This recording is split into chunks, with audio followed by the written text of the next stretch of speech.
Hello, this is Katie, and I wanted to show you a couple things that I got from a new website I've never ordered from before, and make a card with those things. So the website, I heard it from, if I can remember who I heard it from, I'll link her YouTube channel, but she was just mentioning that it was kind of a better deal and shipping was better and stuff like that, like price-wise. So I decided to just get a few things to test them out because they had two Lawn Fawn things that I wanted, and Wink of Stella's were like $5. So I thought I'd give them a shot. And I ordered, I want to say maybe only like 3 days ago. I could find out exactly very quickly over here. Oops. Maybe not so quickly. Anyway, I'll give that a second. I want to say maybe only 3 or 4 days ago. Anyway, and it was already in my mailbox today. And so I was very impressed. That is one thing, the one thing that I hate is delayed shipping. And lots of other sites like Simon Says Stamp, I ordered even maybe a couple days before this company, and I still haven't heard anything about anything being shipped. And it's only because I wanted this month's card kit. So let's see, Hallmark scrapbook. I ordered on the 15th, 2 days ago, and it got here today, which is the 17th. So that is just insane. Depending on what they have and the selection, I didn't get into it, but it looks like they have a lot of stuff. I would recommend going to hallmarkscrapbook.com and getting the crap you want in 2 days. So it's great. Anyway, I ordered a clear Wink of Stella. I think I might do this in like an Instagram giveaway or something, because I already have a backup to my existing. So I already have two, and I haven't broken open the one yet. So I have pretty much two full ones. So I think I'm going to do a giveaway for the clear one on Instagram. So make sure you follow my Instagram below so that you can see that. And all you have to do for my giveaways, I've only done one, but all you have to do is comment. Then I pick a random number through a generator, and then I count down on the comments, and that person wins. So it's very simple. You don't have to repost or anything like that, because that stuff annoys me. So I don't want to do that to you guys. So I will post probably tonight for a giveaway for that. So make sure you're following on Instagram. And then I got a black one I wanted to try out. I've never had one before. So I have the black Wink of Stella as well. Obviously it has a little black in it as well as glitter. So it would have to go over something that was already black, or you could write with it. I haven't seen a lot of videos or anything or cards that use the black. So if you have any suggestions for that, go ahead and comment below too. And then I got, these are just my own papers that I'm going to use on this card, and I'll show you those. But I did get this stamp set. I've been eyeing it for a while. I'm trying to do more of that lately, where if I am not 100% sure if I want something, or if it's not something I really, really, really want, I'll wait like a month or two and then eventually get it. And it's a bonus because it ends up being cheaper, and especially on this website, it was a little bit cheaper than Lawn Fawn as well. So I got this with the dies.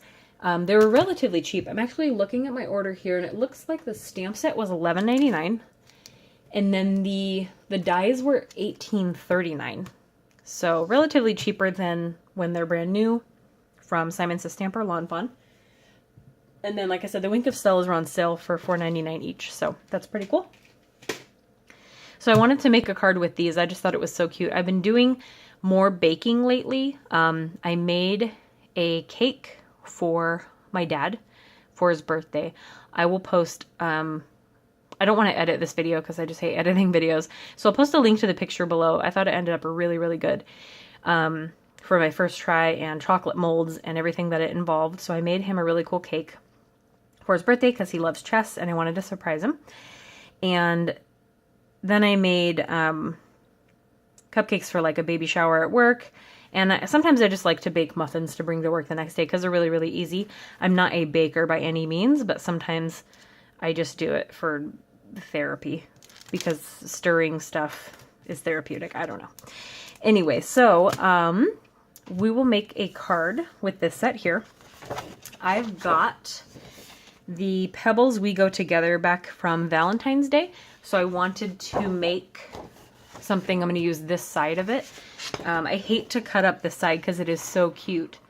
I just love all of those, and but I have several sheets of this, which is why I buy lots.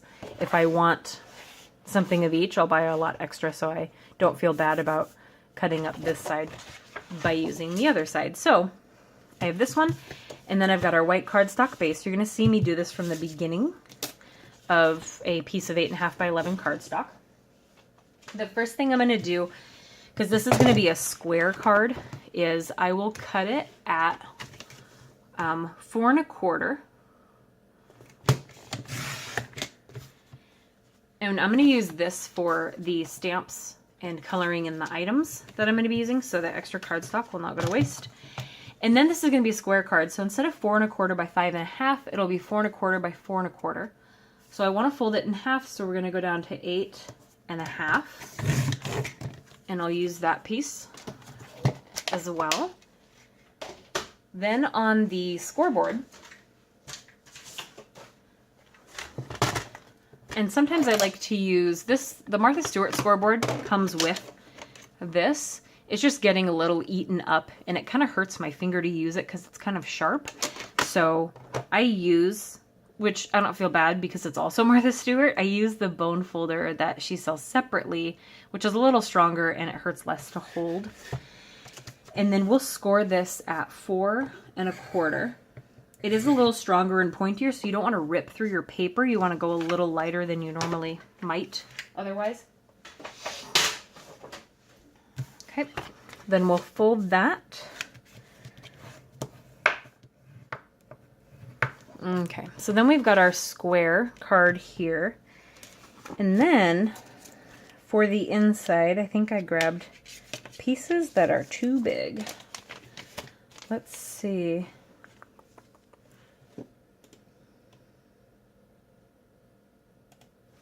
Okay, so I want to have, I'm trying to think of how, that is very big.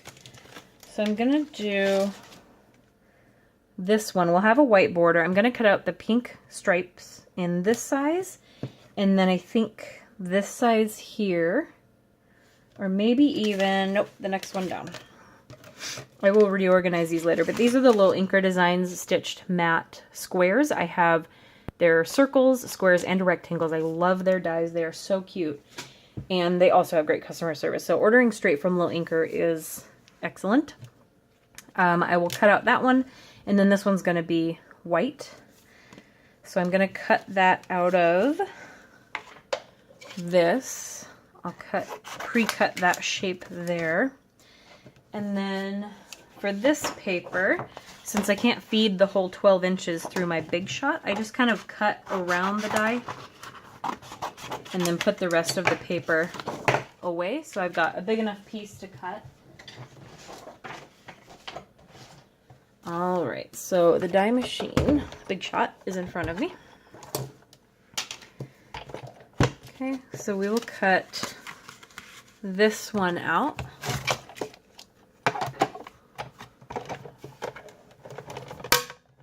Sometimes you'll hear a click like that if you haven't done this before. It's not bad, it's just snapping down on the plastic. So then I have, with the stitched edges there, I have that square piece. And then we'll cut this one out as well and set the dies aside.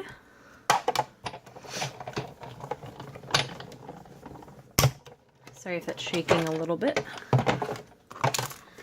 All right, and then I've got my white piece here. All right, so set that die aside. I will need to cut the items out that I color. So I'm going to use some of these stamps and then cut them out with their dies, which I've not pulled apart. So I will be pausing part of this video to kind of do some of the coloring and also the die cutting, because I don't want to have to edit that out. So I'll be pulling some of those apart. You can You can just bend these until they come apart, but you'll notice the little teeth that they leave. I have wire cutters for that reason that just kind of look like this. You do have to be careful and keep an eye on where these go. So I try and create a little dome once I have a pinch on where they are so that the metal doesn't go flying everywhere. Sorry, I had an itch on my nose. So I can kind of keep it on like wherever I'm cutting it so that nobody's stepping on any metal chunks, no kitty cats are eating pieces of metal. It's not preferable.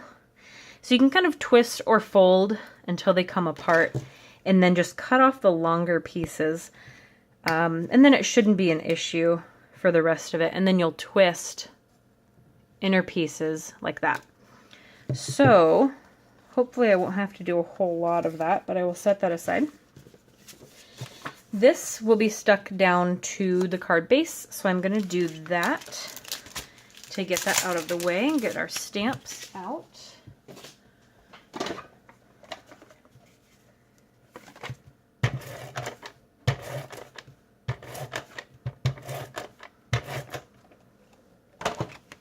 Okay, so get this square on the base so we can set that part aside. I do want to use the "You Are All I Need," the bread pun, on here, but this is kind of a smaller square, but I do want this size. So I think what I'm gonna do, and I don't want to cut this up. Like Jennifer McGuire says, they don't scream when you cut them, but so don't be afraid to cut your stamps because you're really just stretching how, you know, if I were to stretch this apart and cut right in between those words, then I could do "You Are All I Need," or I could cut it after the "all." You'll always be able to line it up like this again if you wanted to, maybe not perfectly, but it's clear so you can have a good idea. It's just that it's so brand new, I don't want to cut it. So I think what I'm going to do is show you a trick. And I'm going to pause really quick because I think my phone might be dying and I don't want it to die. So I'm going to plug it in. Hang on one sec. Okay, so we are plugged in and good to go.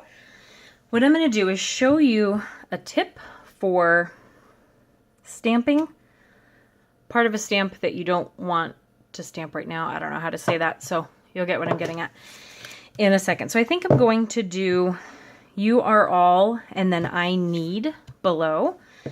So what I'm going to do is take a piece of just clear tape.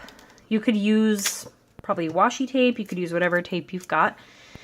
I'm going to, on the stamp itself, cover up the "I Need" with tape. It's brand new, so I know this stamp is clean and not dirty. I don't have to worry about cleaning it very well first because I just pulled it off the plastic sheet. I'm just going to use a tuxedo black ink. So then I'm going to stamp, and if you're extra careful, you could just ink up the "You Are All," but if you don't have to think about it, you can just do this.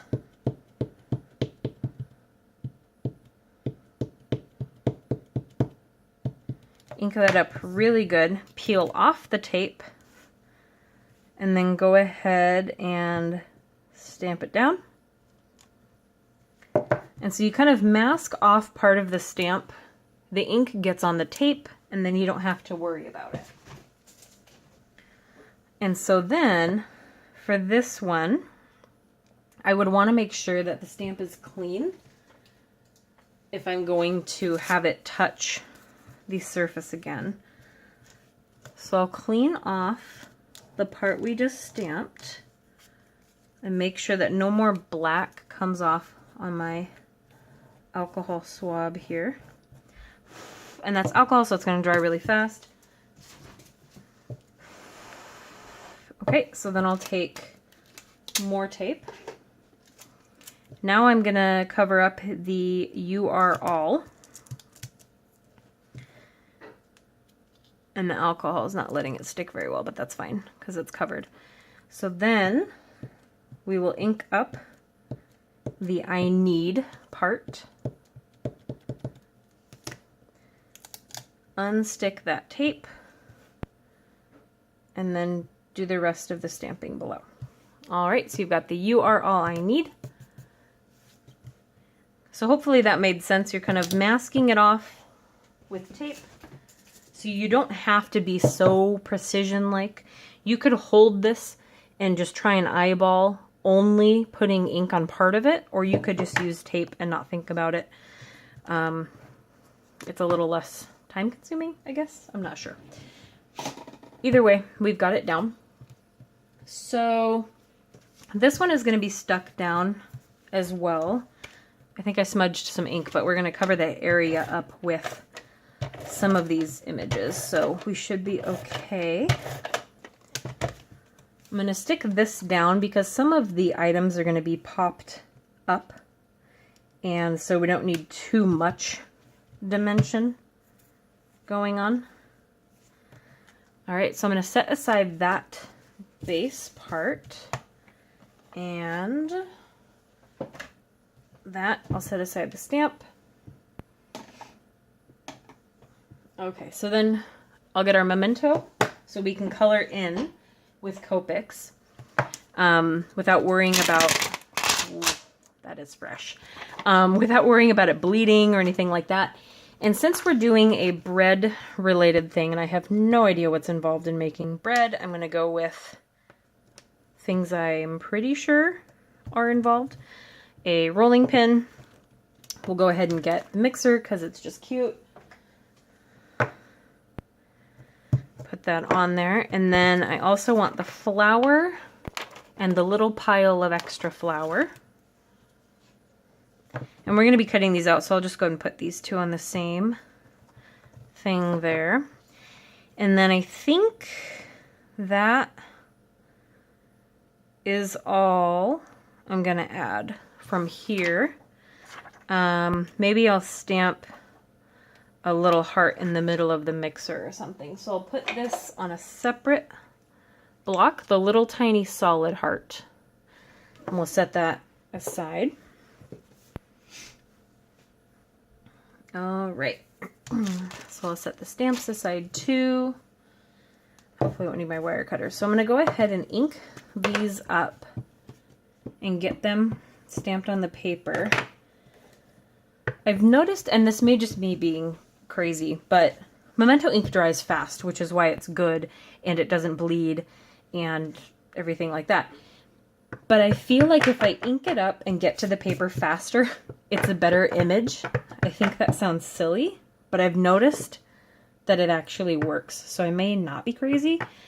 I ink it up, and in the time you take to think about where you're stamping it, you're waving it around, and it is drying up.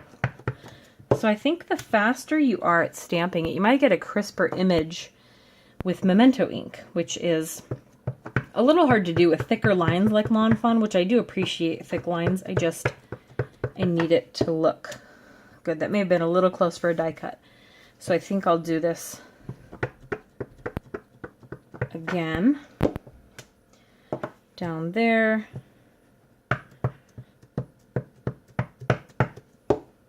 And just stamp it fast. Then it won't dry up. I'm pretty sure that's a thing. So we'll just pretend it is. All right, so this is the flour. So I need to get this guy out of here. This must be a salt or something. Salt shaker that's inside. Yeah, it's a little salt. Maybe that's involved in bread, but I'll stick with what I picked. So we want to get this out because I'm just twisting forwards and backwards. You want to get it out because it is not involved. And I can't really get in, I guess I can a little bit. I don't want to ruin the die in any way. So I want to make sure that I don't cut anything I'm not supposed to. So hopefully that's okay. Let me cover up this ink here. We want our mixer die, and I'll trim those later. So this one, the rolling pin. Get this guy disconnected. And then this one off. and just kind of bend that back and forth. So we have a rolling pin, that guy, the flower, and then they need the little mound of flour, which is over here. I had already taken that one off. So I've got rolling pin, metal shavings everywhere, I guess. That's probably not good. So we will cut out the rolling pin and the flower and the little baby flower. Maybe I'll put this one over here so we don't have them so close together. That's a mixer. Did I call that a rolling pin? That's fine. Okay, so this is a good recommendation for cutting out several images at once when you are trying to save some time. You want to use probably washi tape, which are in these drawers, that is holding up my camera. So hopefully that doesn't shake too much. I really don't use washi tape as much as I should, so it's okay that I'm using it for this, because I have plenty. Okay, so you want to make sure it's in a good spot. Tape it down inside and outside so it doesn't move. And then if we just run this whole thing through the Big Shot, it'll take care of these 4 pieces at once. And then we can color them in, which is what I will skip probably most of. I think that's the right way for the triangle to be. And then we'll get the rolling pin stuck down. Okay, so then I've got all of those stuck down. We will see how this goes. Get these pliers out of my way. Wire cutters? Wire cutters. This one's not so loud because it's not such a big die. It's just a bunch of little dies. So then you take this, you just kind of peel everything up. The washi tape will not affect your image. And cut it out pretty good. We've got the flower. Just make sure you take your washi tape off really slow. Very good looking flower. Little flower mound. This one covers almost the whole image. We've got the little flower mound. I'll just stick these down there. Then the rolling pin. All right, so we've got our items good to go. So I'm going to take some Copics and color these in. I think I'll do this pink to kind of match our pink stripe background. And then we'll kind of see maybe a gray bowl and a brown rolling pin, maybe some pink handles. The flower bag can be whatever. I guess bags of flour or whatever. So I'm going to pause and kind of collect what I want to do. Maybe I'll show a little bit of the coloring, but it might take a little bit. So I'll be right back. Okay, so I did some sketching on a side piece of paper for some of the colors. For the rolling pin, I picked E33. I do not know how well this will focus, if anything. So I'll put the colors that I end up using below. My camera may be stuck on not focusing when I move things, so sorry about that. Okay, so I'm going to color in. I'm not a master Copic colorer by any means. So I want to see if maybe I can color, oops, stay in the lines. Color the ends. I don't know what color would be close enough to this one. E33, Chamois, E35. So I have E33, which is the lighter one. Does it have a name? Sand. Is that gonna focus? No, my focus is off. E33, which is sand. And I think I'll do that the whole thing. Keep in mind, you can always use one Copic marker and just keep going over it and make certain parts darker. But then I'll bring in, let's see how dark this is, E35, which is called Chamois. Chamois. So I'll kind of come in like this. I'm not good at this. I'll probably stop filming the coloring after I try and figure this out, but kind of blend it towards the middle, and maybe it'll look like there's some light. Blend the darker into the lighter color. Oh God. I just wrecked the end that I don't use anyway, so that's fine.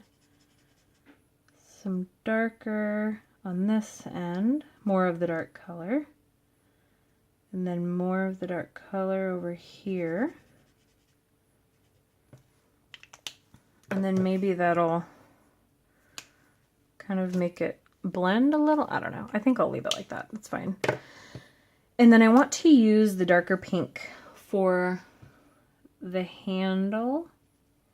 We'll see if we can blend it out a little bit and make it mold with the light. So I've got, for the darker pink, it's R85 called Rose Red, which is odd because it's pink. And then for the lighter pink, I have R11, which is just pink. Not just pink, it's just called pink. So try and blend where that meets out to the tip and see if you can make them look a little shadowy. It's not rocket surgery, but I am definitely a practicing Copic person. So it doesn't look bad.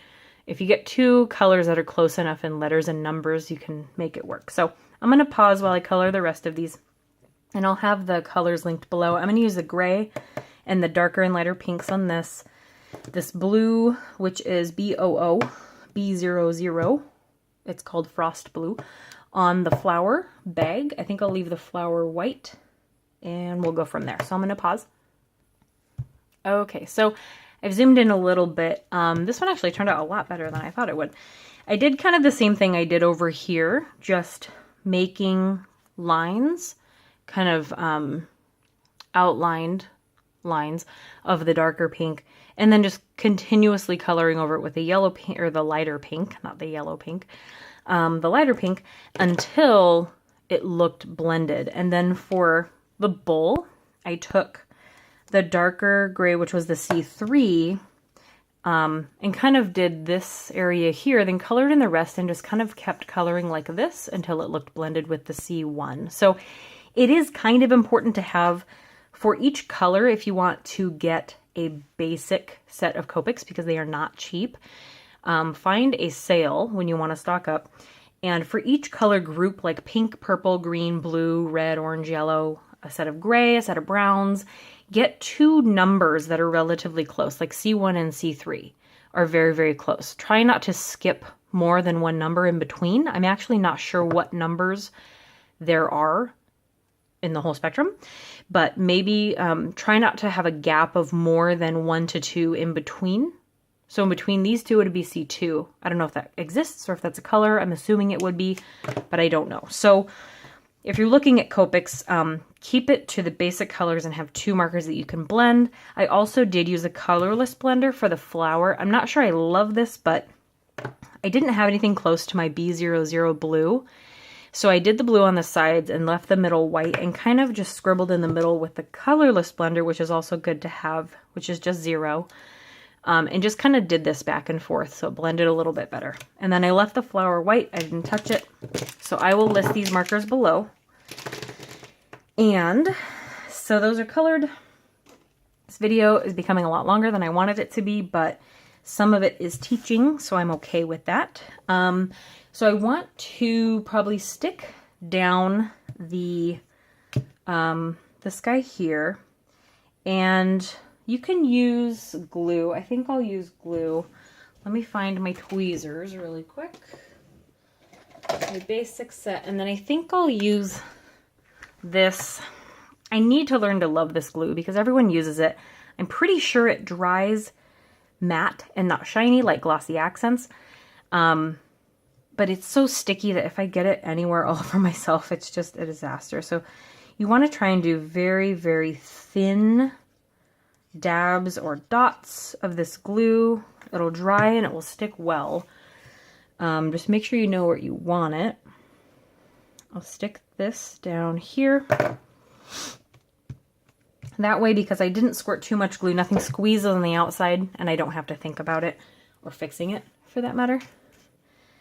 So then this one, we'll put the flower here.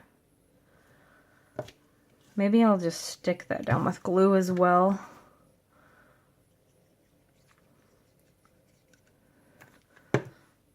This is one of the first cards I really haven't pre-planned at all. So I'll put this kind of overlapping on the bowl.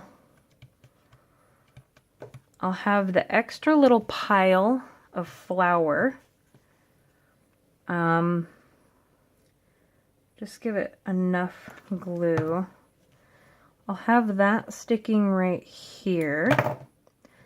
I'm not going to lift that up. It's just going to stick mostly to the flour. Some of the glue escaped out. So if any glue squeezes out, I just use my tweezers really quick and scrape against the line and take it off.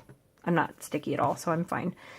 Then I want to stick up the rolling pins. So I do have extra Stampin' Up! Dimensionals I mentioned in my last video from a kit that I ended up not finishing because it was missing pieces. That's another story from my last video. But I'm just going to use these instead of trying to trim down. I normally use the Scotch foam tape. And so I'll use these guys, if this will work properly. And maybe get 3 of these along the back. I don't need to put any adhesive on the handles. I think they'll be okay. I probably won't stick this in the mail. Honestly, I'd probably use it for like my fiance or something, so I'll just hand it to him. So then I want to get the rolling pin in there, but I don't want to cover up the words. So I think this is good. It does kind of cover up here, and this didn't blend that great, so that's fine with me. And you can tell this is a mixer in the background. So I will stick that there, and there you go. Might have some crappy composition, but it works. And hopefully you learned something about blending and die cutting and a cool new website where you can buy some supplies for cheaper with great shipping. So that is the card. And remember to go over to Instagram and follow. You do have to be following me. That is one other thing. Sorry. So if you are following me and you comment, because I check